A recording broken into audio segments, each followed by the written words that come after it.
नमस्कार मंडळी. एका खास ट्रिकने आपल्याला कारल्याची भाजी करायची आहे, एकदम कडू न होता.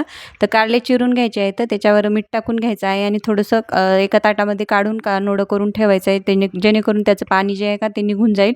नंतर कारले स्वच्छ धुवून घ्यायचे आहेत. हळद, मीठ आणि तेल टाकून ते तेलामध्ये छान असे भाजून घ्यायचे आहेत. नंतर फोडणी करायची आहे. तेल टाकून घ्यायचं, मोहरी, जिरं, कांदा, लसूण टाकून घ्यायचा. छान असा लालसर होईपर्यंत परतवून घ्यायचा आणि घरात जे असतील नसतील ते सर्व जे मसाले आहेत का ते टाकून घ्यायचे. लाल तिखट, हळद पावडर, धने पावडर आणि काळा मसाला, शेंगदाण्याचं कूट टाकून घ्यायचं आहे, दाण्याचं कूट.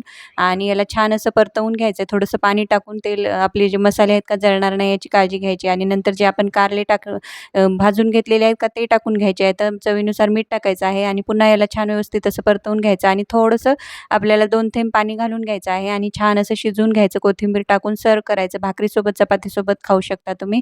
मस्त कडू न होता कारल्याची भाजी तयार आहे. सबस्क्राईब